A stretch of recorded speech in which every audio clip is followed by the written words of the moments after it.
Kunamaloli abambeke eBluff eThekwini kulandela ukuguguleka kwemigwaqo ngenxa yezikhukhula. Ukuzwa kabanzi ngaloludaba sixhumana nentatheli yezindaba SABC uVusi Khumalo ohambisana nomnthwebuli wezithombe uThulani Ngcobo.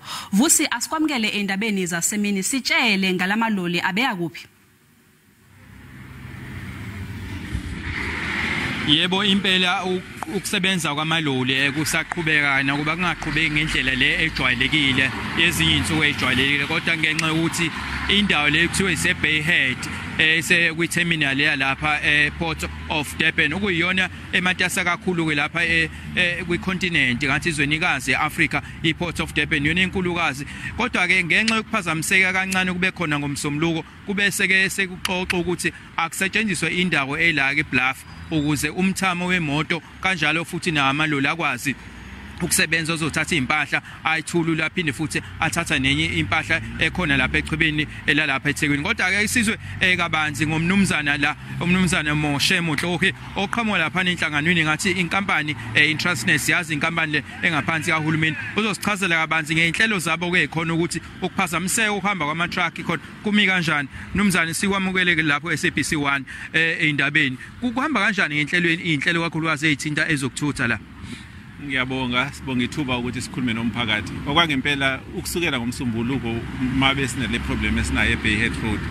Inkinga eyenzeka ibe nendawo ezintathu. Okokuqala umgwaqo oBayhead esisebenzisayo uxhumanisa iDurban Container Terminal neIsland View.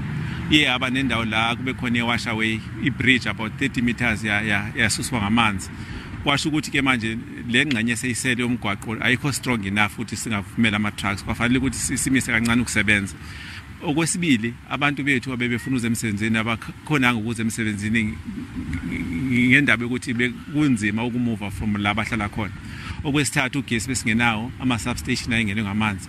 Kodwa kuyathokozisa ukuthi lokho sekusolvekile, ugesi ubuyile, abantu bakhona uze emsebenzini nokuthi kunenkampani esisi appointile usukela izolo ekseni lapha esayithini efixa lo mgwaqo.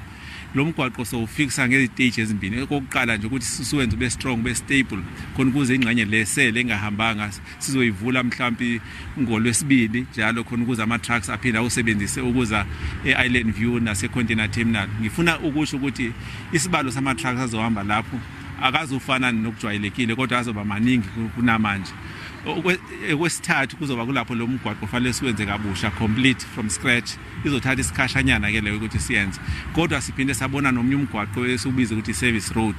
Lo solungisa khona ukuze mhlambi esikhathini sama viki amathathu yakwamane ube sesuvulile khona uzosebenza assist eBayhead Road, sizothatha umthwalo ojwayelekile wamaloli.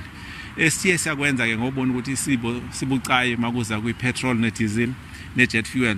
Sesakhuluma nomasipala neprovincial government bavumelana nathi ukuthi asebenzise umgwaqo ohamba la eBluff khona ukuze state nama trucks azothatha ipetrol nediesel la ePort. Njengoba ubone emva kwami nje maningi andlulayo, siqale sathi bangathatha 20% wesibalo sabo esijwayelekile. Siyabona ukuthi hamba kahle sawukhuphula isibalo seku 30%. Bona ukuze wonke ama-garage ala eKZN abe nopetrol owanele. Sifuna ukuthi umphakathi ungapheniki, ipetrol izaba khona, bazawukhona okwangempela ukuthi bafumane amafutha abawadingayo. Okay, siyabonga kakhulu baba. Ngibongile. Okay.